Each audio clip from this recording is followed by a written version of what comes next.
Muy buenas noches a todos. Estamos en este momento dando inicio a nuestro día de oración número 341. Día de oración 341. Es una gran bendición de parte de nuestro Señor y de nuestro Dios que nos permite reunirnos en torno a su presencia cada día. Es una gran alegría que todos podamos estar en este momento ya conectaditos. Entonces vamos a ir disponiendo del momento, a disponer nuestro corazón y nuestra mente para que podamos iniciar este grupo de oración. Es probable que hoy no estén todas las personitas. Yo les había dicho el día de ayer que íbamos a empezar hoy el grupo de oración a las 7:10 y pues bueno, aquí estamos ya dispuestos para darle inicio, ¿no? Entonces, nada, vamos a concentrarnos en la palabra, vamos a estar atentos a lo que el Señor nos quiere decir en este caso y que de igual manera nosotros podamos en este momento hacer en este momento esto para la obra del Señor. Entonces, concentrémonos, dispongamos el corazón y la mente para poderlo hacer para la gloria de Dios. Recordemos que hoy es el día número 341. El tema que vamos a trabajar hoy se llama Guarde la distancia. Es el tema que vamos a trabajar el día de hoy, ¿no? Lo vamos a basar en el libro de Deuteronomio, el capítulo 7. Deuteronomio capítulo 7. Es una gran bendición. Y de igual manera el tema que se llama Guarde la distancia. Guarde la distancia. Debemos nosotros aprender, como dice el Señor, ¿no? A ser humildes, a ser pacientes, ¿cierto? A ser mansos a la hora de enseñar a los demás. No es a los golpes, sino que es con sabiduría que proviene del Señor. Si usted ve que alguien no pudo venir al grupo de oración por X o Y situación, y usted ya sabe que el grupo queda guardado en Facebook, pues póngase y escúchelo con esa persona más tardecito, ¿sí? Para que usted haga ese esfuercito por el Señor y de una vez demuestre usted su amor hacia esa alma que de pronto está perdida. Vea que nosotros a veces no entendemos cómo funcionan las cosas en el reino de Dios. Entonces vamos a estar atentos a la palabra, vamos a dar unos 2 minuticos a que otras personitas se acerquen. Un saludo especial para cada persona que ya se encuentra conectada, y ya vemos al hermanito Enrique, ya vemos a la hermana Flor, ya vemos a Francisco, ya vemos ahí a Marta que también está conectada, a cada persona que apartó de su tiempo. Sabemos que muchos no esperan el día de oración a esta hora el día de hoy, pero bueno, ya estamos iniciando, los demás lo verán más tarde, ¿cierto? Entonces, una gran alegría. Vamos a orar al Señor para que nos dé paz en el corazón, para que nos guíe, nos bendiga y nos ayude a entender su palabra. Bendito Señor, soberano Salvador nuestro, te agradecemos porque solo tú eres bueno, Señor, solo tú eres santo, solo tú eres justo, Señor. Creemos completamente en ti, Señor, creemos, Señor, en tu maravillosa voz, en tu maravillosa palabra, Señor. Creemos en todo lo que tú has hecho y te pedimos que en esta noche nos bendigas con sabiduría, nos bendigas con entendimiento, Señor, nos bendigas con arrepentimiento para nuestra vida. Ayúdanos, por favor, para que nosotros podamos estar concentrados en este caso, a este día que estamos empezando, a esta noche, que estamos terminando. Señor, permítenos estar atentos a lo que tú nos quieres decir. Señor, te pedimos que con tu Espíritu Santo guíes a cada una de las personas que están conectadas en este momento. Cada una de ellas pueda entender tu preciosa palabra, Señor. Que cada una de ellas pueda estar atento y atentas a lo que tú nos quieres decir. Esto te lo pedimos, Señor, en el bendito nombre de Jesús. Amén y amén. Bueno, sí, me describí ahí la hermana Flor. Hoy es el día 342 de oración. Día 342, perdón. Quedó mal ahí en el título. No lo voy a cambiar ahorita, porque si lo cambio probablemente lo saco a todos cuando le dé guardar cambio. Ya me pasó una vez. Entonces más bien cuando finalice le voy a cambiar ahí el título para que luego cuando alguien los quiera ver pueda ir en el consecutivo. Entonces vamos a estar atentos a la palabra del Señor. En este caso Recordemos que es Deuteronomio capítulo 7, ¿cierto? Vamos a leerlo, dice así. El Señor tu Dios te hará entrar en la tierra que vas a poseer, y expulsará de tu presencia a 7 naciones más grandes y fuertes que tú, que son los hititas, los gergeseos, los amorreos, los cananeos, los fereceos, los heveos y los jebuseos. Cuando el Señor tu Dios te las haya entregado y tú las hayas derrotado, deberás destruirlas por completo. No harás ningún pacto con ella, ni les tendrás compasión. Tampoco te unirás en matrimonio con ninguna de esas naciones. No darás tus hijas a sus hijos, ni tomarás a sus hijas para tus hijos, porque ellas los apartarán del Señor y los harán servir a otros dioses. Entonces la ira del Señor se encenderá contra ti y te destruirá de inmediato. Esto es lo que harás con esas naciones. Destruirás sus altares, romperás sus piedras sagradas, derribarás sus imágenes de la diosa Aserá y les prenderás fuego a sus ídolos. Porque para el Señor tu Dios eres un pueblo santo. Él te eligió para que fueras su posesión exclusiva entre todos los pueblos de la tierra. El Señor se encariñó contigo y te eligió, aunque no eras el pueblo más numeroso, sino el más insignificante de todos. Lo hizo porque te ama y quería cumplir su juramento a tus antepasados. Por eso te rescató del poder del faraón, el rey de Egipto, y te sacó de la esclavitud con gran despliegue de fuerza. Reconoce por tanto que el Señor tu Dios es el Dios verdadero, el Dios fiel, que cumple su pacto de generación tras generación y muestra su fiel amor a quienes lo aman y obedecen sus mandamientos, pero que destruye a quienes lo odian y no tarda en darles su merecido. Por eso debes obedecer los mandamientos, los preceptos y las normas que hoy te mando que cumplas. Si prestas atención a estas normas y las cumples y las obedeces, entonces el Señor tu Dios cumplirá el pacto que bajo juramento hizo con tus antepasados y te mostrará su amor fiel. Te amará, te multiplicará y te bendecirá el fruto de tu vientre y también el fruto de la tierra que juró a tus antepasados que les daría. Es decir, bendecirá el trigo, el vino y el aceite, y las crías de tus ganados y los corderos de tus rebaños. Bendito serás más que cualquier otro pueblo. No habrá entre los tuyos hombre ni mujer estéril, ni habrá un solo animal de tus ganados que se quede sin cría. El Señor mantendrá libre de toda enfermedad y alejará de ti las horribles enfermedades que conociste en Egipto. En cambio, las reservará para tus enemigos. Versículo 16. Destruye a todos los pueblos que el Señor tu Dios te entregue en tus manos.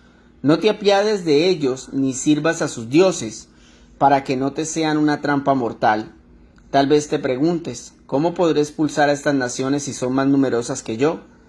Pero no les temas. Recuerda bien lo que el Señor tu Dios hizo contra el faraón y contra todo Egipto. Con tus propios ojos viste las grandes pruebas, señales y prodigios milagrosos que con gran despliegue de fuerza y de poder realizó el Señor tu Dios para sacarte de Egipto, y lo mismo hará con todos los pueblos a quienes ahora temes. Además el Señor tu Dios enviará contra ellos avispas hasta que hayan perecido todos los sobrevivientes y aun los que intenten esconderse de ti.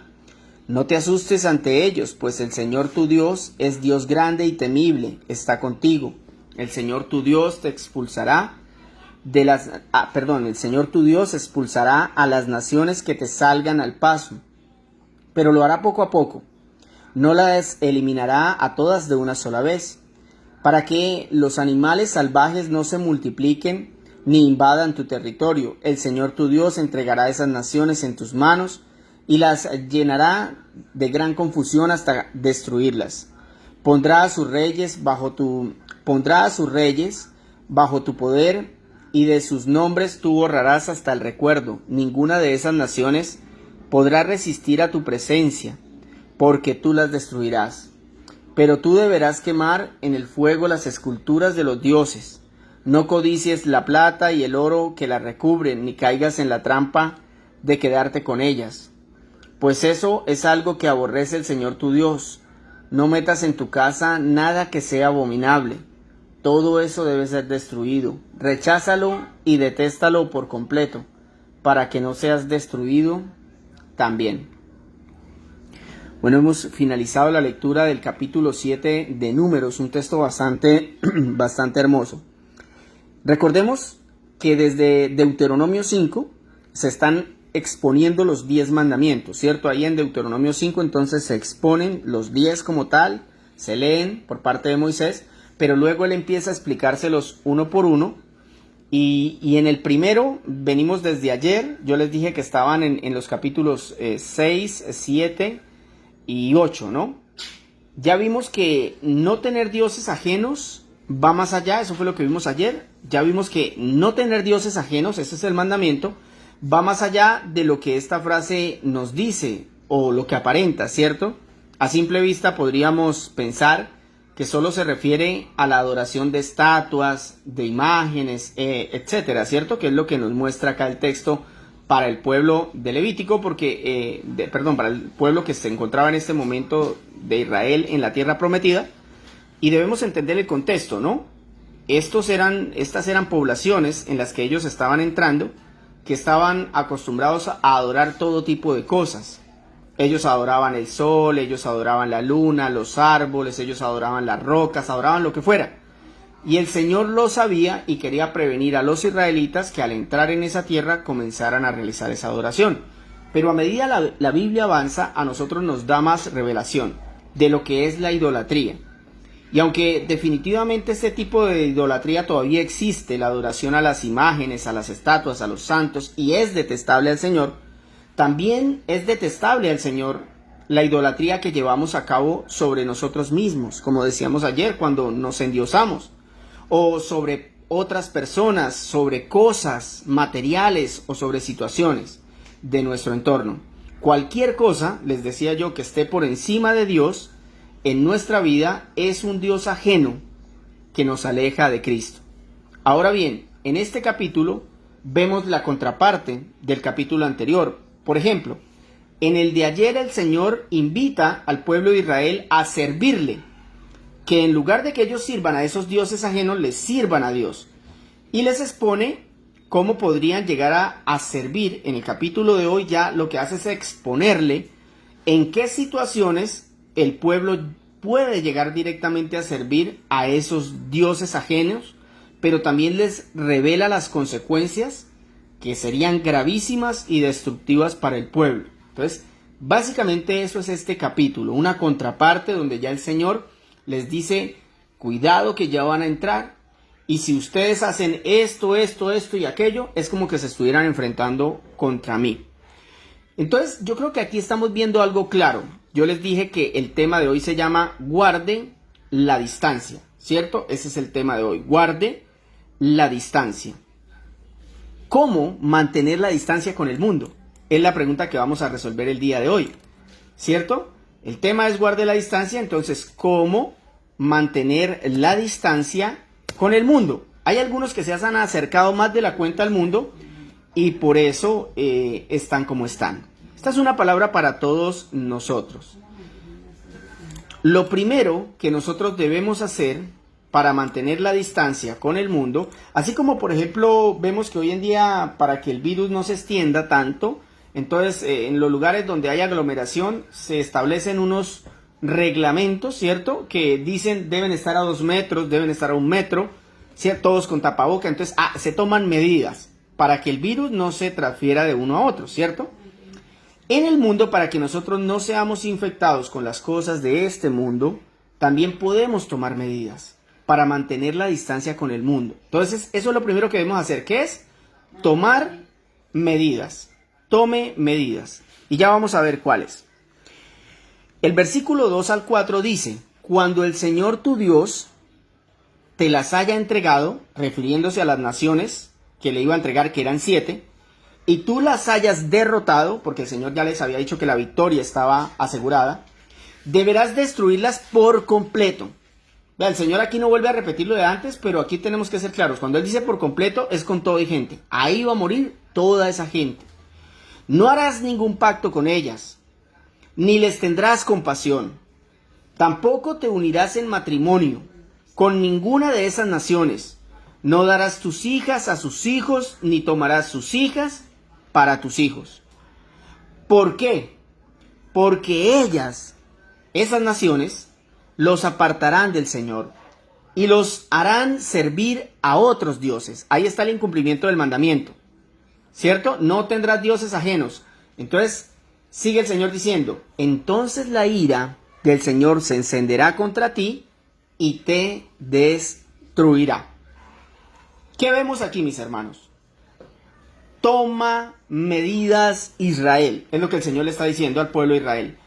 Toma medidas. ¿Por qué? Porque le dice, mire, usted no se preocupe por la batalla. La victoria está asegurada. Yo le voy a entregar esas 7 naciones. Pero apenas ustedes entren en ellas, tienen que destruirlas.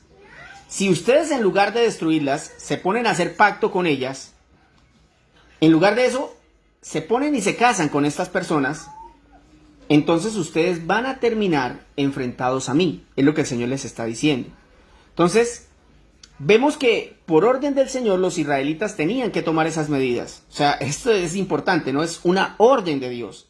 Mire, algunos cuando leen este tipo de textos dicen, uy, pero qué exagerado el Señor.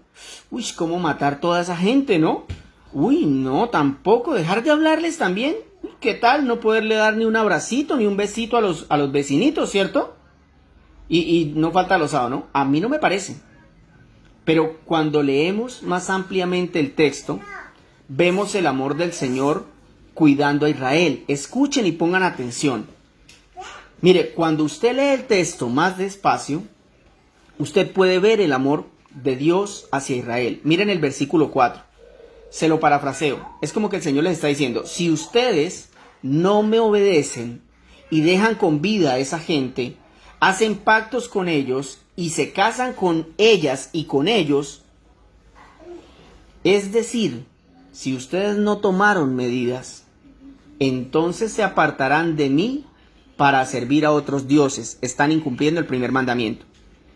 Si los israelitas incumplían ese primer mandamiento, en ese momento terminaría el amor de Dios y comenzaría la ira del Señor. Entiendan eso tan importante. Miren la gravedad de no tomar medidas. Si el pueblo de Israel tomaba medidas, el Señor iba a estar con ellos, no contra ellos. Pero si este pueblo no tomaba medidas, el amor del Señor se termina y comienza la ira del Señor. Podríamos concluir, uy, la tuvieron dura los israelitas.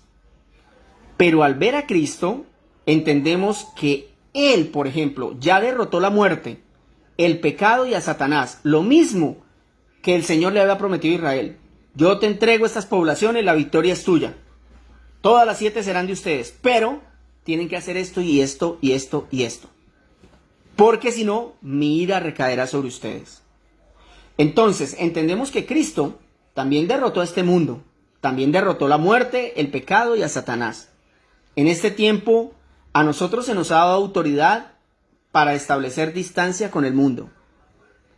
Pero si en lugar de que nosotros establezcamos distancia con el mundo, nosotros no tomamos medidas. Por ejemplo, hay mucha gente que está empezando a aceptar el homosexualismo como algo normal. ¿Cierto? Hay mucha gente que está haciendo pactos con el mundo, ¿cierto? Por ahí yo veía que hace unos días murió un predicador que se llamaba Luis Palau. Y buscando así sencillos videos me encontré uno en el que él alababa al Papa Francisco. Y Luis Palau es un hombre muy reconocido en el mundo cristiano. Pero alababa al Papa Francisco. Decía que Francisco era un hombre de Dios, que leía la Biblia. Lo hacía ver como un cristiano. Aunque sabe que Francisco adora a María y que cree que sin María, por ejemplo, no podemos salvarnos. Entonces fíjese que cuando usted no toma medidas, usted termina mezclado con las cosas del mundo. Cuando usted no toma medidas, usted termina viviendo en unión libre con el mundo. Así. Y recuerde que hacer eso es estar bajo la ira de Dios. Por eso Romanos 1, versículo 18 dice: ciertamente, la ira de Dios viene revelándose desde el cielo contra toda impiedad e injusticia de los seres humanos que con su maldad obstruyen la verdad. ¿Usted quiere saber por qué la ira de Dios se viene revelando contra el mundo con juicios y más juicios y cada vez más fuertes? Porque los cristianos no tomamos medidas. Porque no tomamos medidas, mis hermanos. Porque nosotros dejamos que las cosas pasen y ya. Porque nosotros nos mezclamos y ya. No tomar medidas en este mundo repleto de dioses ajenos, como el sexo, el dinero, el éxito, es de tontos. Porque si no tomas medidas terminarás adorando esos dioses. Será fácil que Satanás te baje del púlpito y te ponga en un prostíbulo. O que Satanás te pase de tomar la Santa Cena a tomar aguardiente al desayuno, al almuerzo y a la cena. No exagero, mis hermanos. Apenitas ahorita en diciembre vi a cristianos pasar del lugar santo al balde de la basura, revolcándose en el licor, en la música obscena, llenos de lujuria. Pasaron del lugar santo a la basura. Y mire lo que la Biblia revela en Mateo 12:43. Y esto es para que nosotros tengamos mucho cuidado de nuestras vidas. Y cada uno de ustedes sabe en qué tiene que tomar medidas. Cada uno de ustedes lo sabe. Pero leamos esto para finalizar este punto. Mateo 12:43 al 45 dice: cuando el espíritu inmundo sale del hombre, anda por lugares secos buscando reposo y no lo halla. Entonces dice: volveré a mi casa de donde salí. Y cuando llega, la halla desocupada, barrida y adornada. Entonces va y toma consigo otros 7 espíritus peores que él, y entrados moran allí. Y el postrer estado de aquel hombre viene a ser peor que el primero. Así también acontecerá a esta mala generación. Es que, mis hermanos, nadie mide que cuando no se toman medidas nos pueden coger 7 espíritus peores que el primero. No lo medimos.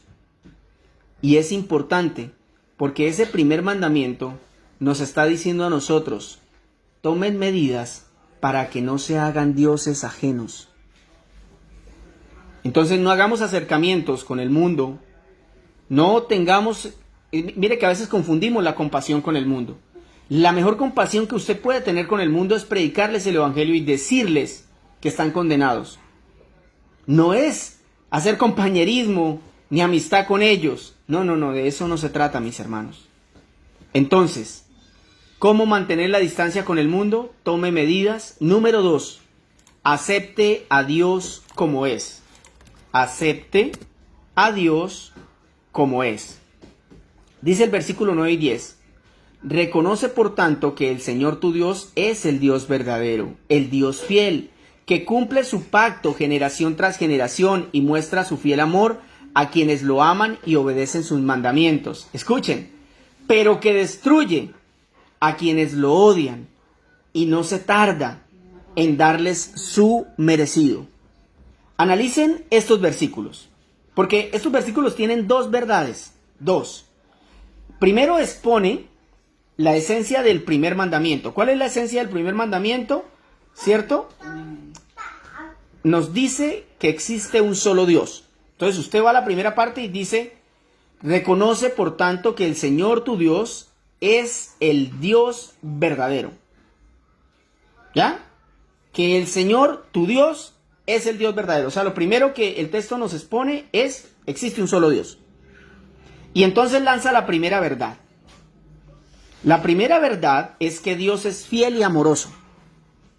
Esa es la primera verdad. Dice que cumple su pacto de generación tras generación y muestra su fiel amor a quienes lo aman y obedecen sus mandamientos. ¿Cómo es Dios? Es fiel y es amoroso. ¿Cierto? Pero ahora mire el verso 10. Viene un pero. Pero que destruye a quienes lo odian y les da su merecido. Entonces aquí vemos dos caras de Dios. Podríamos decir, el primer Dios me gustó mucho. Claro, fiel y amoroso, ese es el que yo necesito. Que me cumpla todas las promesas que le dio a Israel, al 100% necesito bendiciones. Ese es el que nos gusta. Pero el del versículo 10 ya no nos gusta tanto. ¿Cierto? Ese que dice que destruye a los que lo odian y les da su merecido. Ese ya no nos gusta, ¿cierto? Pero el problema es que en el texto la Biblia está describiendo a un solo Dios que tiene esos atributos. Uno solo. Dirán algunos, uy, menos mal yo no odio a Dios. ¿Seguro? Porque el odio es un sentimiento que refleja las acciones de nuestro corazón. Por ejemplo, si yo odio una violación, por consiguiente yo odio al violador. ¿Cierto? Entonces, si yo practico el pecado, significa que yo odio a Dios. Y digo la frase clave, practico, porque yo podría caer en el pecado en algún momento, ya que todavía mi carne está ahí, ¿cierto? Pero otra cosa es que yo todos los días esté en el mismo pecado y otra vez y otra vez. Eso significa que yo odio a Dios. El Señor detesta el pecado y ama la santidad. ¿Sí ven ahí la diferencia? El Señor detesta el pecado y ama la santidad. O sea, el Señor odia el pecado y al pecador, pero ama la santidad. Es más, para que lo entiendan mejor, el Padre no aceptó a Cristo, su único Hijo, cuando lo vio con nuestro pecado. ¿Sabe qué hizo el Padre cuando lo vio así? Lo abandonó.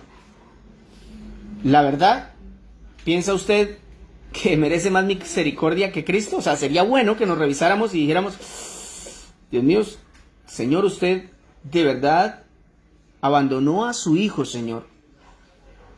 Y yo, ¿qué me espera a mí? Mateo 27:46 dice, como a las 3 de la tarde, Jesús gritó con fuerza, Elí, Elí, lama sabactani, que significa, Dios mío, ¿por qué me has desamparado? Tremendo, ¿no? Entonces, a partir de hoy, mis hermanos, debemos entender que aceptar a Dios como es, que aceptar a Dios en nuestro corazón, no significa hacer una oración de fe. No significa ver un milagro y creer por emocionalismos. Aceptar a Dios es entender que Él es digno de condenarnos al infierno. Que merecemos ese lugar todos nosotros sin excepción. Pues todos odiamos al Señor. Todos lo odiábamos. Todos pecábamos desenfrenadamente y eso era odio hacia Dios. Pero Cristo, escuchen, Cristo se hizo odiar de su Padre para que ahora nosotros seamos amados. Ese es el Dios de la Biblia, mis hermanos. Acéptelo como Él es, fiel y amoroso, pero capaz de destruir a los que lo odian, a los que rechazan a su Hijo, les dará su merecido. Y nosotros debemos aceptar esa verdad, aunque ese al que el Señor vaya a destruir o vaya a darle su merecido, sea un familiar nuestro, sea un amigo nuestro, sea un conocido nuestro, o incluso seamos nosotros mismos. El Señor es digno y tenemos que aceptarlo como Él es, fiel y amoroso, pero capaz de destruir a quienes lo odian o rechazan a su Hijo. Ese es nuestro Señor. Acéptelo como Él es. Número 3. Entienda el mundo. Ay, esta es clave, mis hermanos. Versículo 16 al 18 dice, destruye a todos los pueblos que el Señor tu Dios entregue en tus manos. No te apiades de ellos ni sirvas a sus dioses, para que no te sean una trampa mortal. Tal vez te preguntes cómo podré expulsar a estas naciones si son más numerosas que yo. Pero no les temas, recuerda bien lo que el Señor tu Dios hizo contra el faraón y contra todo Egipto. Otra vez, destruye a todos los pueblos que el Señor tu Dios te entregue en tus manos. No te apiades de ellos ni sirvas a sus dioses, para que no te sean una trampa mortal. Tal vez te preguntes, ¿cómo podré expulsar a todas estas naciones si son más numerosas que yo? Pero no les temas, recuerda bien lo que el Señor tu Dios hizo contra el faraón y contra todo Egipto. Todo el que quiera ser parte, o todo el que quería ser parte del pueblo de Israel, debía entender que esas poblaciones donde se encontraba la tierra prometida tenían que ser destruidas, con todo y gente, con todo. La razón era que si esas personas conservaban la vida, serían una trampa mortal para Israel. Ahora fíjese en el verso 17. Tal vez te preguntes, ¿cómo podré expulsar a estas naciones si son más numerosas? Esta es una pregunta que todos nos hacemos y de la cual muchas veces no obtenemos respuesta, porque nosotros vemos el mundo como si fuera más grande que Dios. No entendemos que el mundo fue creado por Dios. No hemos entendido el propósito del mundo. O sea, nosotros vemos el mundo y lo amamos. Amamos el mundo y sus placeres. Algunos, es más, creen que el propósito del mundo es gozar y disfrutar, es despilfarrar, saciar todos mis deseos. Pero necesito que entienda, esta tierra es el lugar donde se llevará a cabo el día grande del Señor. Esta es la tierra donde se llevará a cabo el día del Señor, grande y terrible, un juicio sin precedentes, mis hermanos. Recuerde algo, que lo que Israel hizo con estas naciones, con estas 7 a las cuales va a destruir, es una muestra pequeñita de lo que Dios hará con toda la humanidad. Con esta humanidad que ha rechazado a su Hijo. Eso que pasó allá en esas naciones es una muestra chiquititica, hermanos, de lo que Dios hará con la humanidad entera por haber rechazado a Cristo. Segunda de Pedro, capítulo 10, y luego Mateo 24, 21, nos tienen 2 textos claves para entenderlo. Dice, pero el día del Señor vendrá como un ladrón. En aquel día los cielos desaparecerán con un estruendo espantoso. Los elementos serán destruidos por el fuego y la tierra con todo lo que hay en ella será quemada. ¿Ya entiende mejor el mundo? ¿Ya entiende que no tiene que apegarse a él ni a las cosas que este mundo le ofrece? Dice Mateo 24, 21, porque habrá una gran tribulación, como no la ha habido desde el principio del mundo hasta ahora, ni la habrá jamás. Vea, mi hermano, yo no sé por qué a veces a nosotros nos cuesta tanto entender y llegar a lo profundo de lo que la Biblia nos está tratando de decir a gritos. O sea, esto es una advertencia. El Señor está diciendo, lean la Biblia. ¿Vieron las 10 plagas en Egipto? Sí, las vimos, sí. Terribles plagas. Bueno, eso es un juego de niños comparados con lo que yo le voy a hacer a la humanidad el día que regrese. Eso es lo que el Señor está diciendo. ¿Vieron el diluvio? Sí, terrible, qué mortandad de gente tan tremenda, murió muchísima gente, todos ahogados, Dios mío, eso tuvo que ser terrible, la gente colgada al arca, muriéndose en ahogados, los niños, Señor, ¿cuánta gente murió por causa del pecado? Bueno, el Señor dice, es que en el fin del mundo va a ser peor, es que va a ser peor, ¿no ve que dice? Que esa gran tribulación no la ha habido desde el principio del mundo, ni la habrá jamás. ¿Ustedes se imaginan qué puede ser eso, mis hermanos? Lo que le sucedió a estas 7 naciones, les repito, es un juego de niños con lo que viene a la tierra.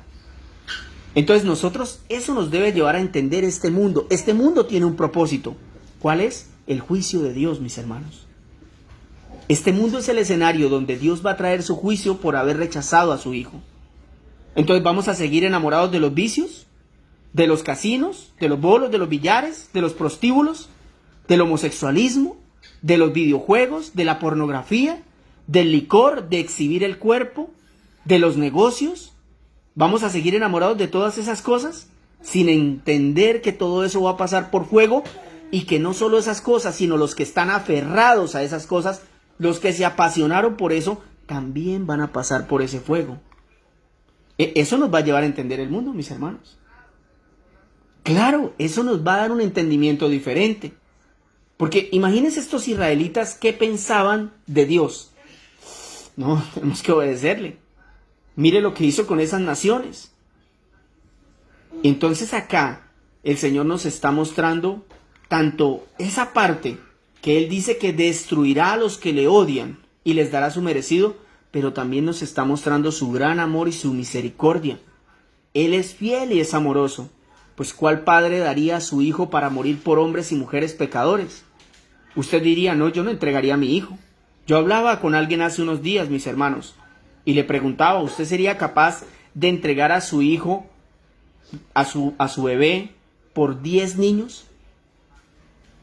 Y él me decía, no, Jorge, no, yo no lo entregaría, pero es para salvar 10 niños. ¿Usted no lo entregaría? Dice, no. Le dije, vamos a decir que usted lo entrega, que usted entrega a su hijo para que muera y los 10 niños se salven. Y resulta que cuando esos niños crecen, usted quiere saber qué pasó con esos niños. Y usted encuentra que uno es ladrón, el otro es vicioso, el otro maltrata a su esposa, el otro es grosero, el otro es homosexual, el otro es violador. Y usted encuentra que los 10 son terriblemente malos y usted dice, ¿cómo fui a matar a mi hijo por esta gente? Pues eso es lo que siente Dios cuando ve que nosotros rechazamos el sacrificio de su hijo, mis hermanos. Eso es lo que siente el Señor. Y por eso es que es importante que nosotros aprendamos de este mandamiento, que es amar a Dios sobre todas las cosas, no hacernos dioses ajenos. Entonces, ¿cómo mantener la distancia con el mundo para no quebrar ese mandamiento? Tome medidas. Recuérdelo, no lo olvide, tome medidas contra este mundo. Acepte a Dios como es. Él es fiel y amoroso, pero Él también destruye a quienes lo odian y les da su merecido. Y entienda este mundo no es para que usted se aferre a nada, mis hermanos, que no sea Dios. Porque en el momento que usted se aferre a algo de este mundo, ya usted está quebrando el mandamiento. ¿El Señor lo perdonará por su gracia y misericordia? Sí, porque Él lo salvó conforme a la obra de Cristo en la cruz. Pero si nosotros entendemos que las cosas de este mundo lo único que hacen es alejarnos de Dios, ¿para qué aferrarnos a ellas si todas ellas van a pasar por fuego? No nos aferremos a nada de este mundo, mis hermanos. Yo veo gente que a veces pierde algo en alguna cosa y se desesperan terrible. ¡Ay, se me cayó el aparato! ¡Ay, no! Y se echan a morir. Y como si fuera el fin del mundo porque ese aparato se dañó, ya sea una nevera, un celular, se me dañó el cuchillo, se me dañó la carne, y eso se desesperan terrible por las cosas de este mundo. Ojalá si se desesperaran por la Biblia, por la palabra del Señor. A veces nosotros no entendemos este mundo y el propósito, que es que un día el juicio del Señor descienda a la tierra. Vamos a orar. Bendito Señor, nuestro Dios y nuestro gran Salvador, te agradecemos en esta preciosa noche por tu bendita palabra. Dios, no somos dignos de poder leerla, Señor, no somos dignos de poder escucharla, Señor. Apenas si recuerdo, mi Dios, lo que ha pasado con la iglesia primitiva, la forma como estos hombres y mujeres entregaron sus vidas por la causa del Evangelio, Señor. E inmediatamente me viene a la mente que estos hombres verdaderamente entendían quién eres tú, obedecían a tus mandamientos, Señor, entendían, Señor, que estaban en un mundo terrible, que estaba en contra de todo lo que Dios hace. Señor amado, llévanos por medio de esta reflexión a tomar medidas en aquellas cosas en las cuales nosotros estamos degradando nuestra relación contigo, Señor, porque sabemos que la ira tuya se ha venido rebelando contra el mundo, porque muchos cristianos han permitido que sean mezcladas, Señor, las religiones, el sincretismo, las relaciones con personas de este mundo que están abiertamente en el pecado, Señor. Permite que nosotros no lo permitamos más, sino que tomemos medidas y nos apartemos. Señor amado, debemos aprender a amarte como tú eres, aceptarte como tú eres, un Dios santo, justo y amoroso, pero que también es fuego consumidor. Debemos entender este mundo y su propósito. Este mundo no es la ciudad donde debemos ni donde vamos a permanecer. Este es el lugar donde Dios va a establecer un juicio terrible, cual no lo ha habido nunca. Nuestra ciudadanía está en los cielos y allí debemos poner nuestra mirada. Señor, yo te pido por aquellos que están enamorados del mundo, Señor. Son tantos de nuestros familiares que en este momento, Señor, están enamorados de esta tierra. Son tantos, Señor, que los vemos que disfrutan del mundo, Señor, que aman las cosas que están acá, Señor, que no quieren salir de este lugar, que me da un miedo terrible y espantoso, mi Dios, porque sé que se están enjuiciando a sí mismos, Señor. No han entendido qué es este mundo, piensan que es el lugar donde están viviendo su luna de miel y resulta que están viviendo su condenación eterna. Señor, ayúdanos para que nosotros podamos entender que este mundo será pasado por fuego y que aquellos que estén en la tierra en esos días pasarán derecho al infierno, a vivir una eternidad alejados de ti, Señor. Que aquellos que nos escuchan puedan entender esas verdades para que se acerquen a ti. Señor amado, gracias en esta noche por escuchar nuestra oración, Señor, por escuchar, Señor, nuestra súplica, por nuestra familia, por nuestros hijos, por nuestros hermanos, Señor, por nuestros sobrinos, por todas las personas que tú conoces que están en nuestro núcleo familiar, Señor, por aquellos que todavía no se han doblegado ante ti. Por favor, Señor, ábreles el entendimiento, permíteles vivir para tu santa gloria, Señor, que ellos puedan enamorarse de ti, que tú les des, Señor, de tu gracia, de tu misericordia, de tu fe, Señor. Ayúdanos, Dios, para vivir una vida distinta. Ayúdanos para enamorarnos cada día más de tu palabra, de tu amor, de tu justicia, de tu paz, Señor. No permitas que nosotros seamos necios cuando tú ya nos has advertido, Señor. Gracias por la palabra que nos das hoy, Señor. No permitas que se vaya vacía. Permite que esta palabra toque nuestros corazones, nuestras mentes y nos permita entender que tú eres santo, que tú y solo tú eres justo, que tú y solo tú eres bueno, Señor. Gracias por tu plan perfecto de salvación. Nos despedimos en esta noche, pero no sin antes darte las gracias, Señor, por estar nuevamente con nosotros y por permitirnos estar un día más delante de tu presencia, Señor. Guarda nuestras almas irreprensibles para tu venida. Permítenos permanecer en santidad. Aparta de nosotros el odio, la ira, la discordia, Señor, las malas decisiones. Que siempre veamos al hermano caído como una oportunidad para predicarle y para restaurarlo. Que no veamos a nuestra familia como un enemigo, sino más bien que los veamos como un hombre o una mujer que necesita misericordia, que necesita salvación. Tú nos has puesto en este mundo, Señor, y no podemos salir de él. Tú has hecho una obra excepcional, porque, Señor, tú nos sacaste del mundo cuando éramos parte de las tinieblas. Nos sacaste de ahí, Señor. Nos llevaste, nos convertiste, como dice tu palabra, nos justificaste, nos santificaste, nos limpiaste, Señor. Y ahora nos regresas al mundo, Señor, para que nosotros seamos luz en medio de las tinieblas. Señor, que sepamos ser luz en medio de este mundo, que seamos misericordiosos con aquellos que todavía no entienden tu palabra, que tengamos paciencia para explicarles tu evangelio. Quita el odio de nuestro corazón, Señor, quita el pensar que nosotros somos mejores que ellos. Ayúdanos para no ser como los fariseos, Señor. Ayúdanos para ser humildes y entender que nosotros también estábamos en la condición de ellos cuando no entendían la palabra tuya, Señor. Y ahora que la entendemos, estamos humillados delante de ti. Debemos ser humildes y mansos con aquellos que todavía no te conocen y sabernos acercar a ellos, no para hacer comunión con ellos ni compartir sus actividades, sino para predicarles tu bendita palabra. Señor, ayúdanos a hacerlo con fortaleza, con amor, con gracia, con paz, con benignidad, Señor. No nos dejes llenar de odio ni de rabia por nuestros propios familiares, por los actos que ellos cometen, sino que seamos pacientes y perseverantes, que tú obrarás en el momento que creas conveniente. Mi Señor, te agradecemos por esta oración, en el bendito nombre de Jesús. Amén y amén. Bueno, mis hermanos, les doy las gracias por habernos acompañado en esta noche. Que Dios me los bendiga muchísimo y hasta mañana.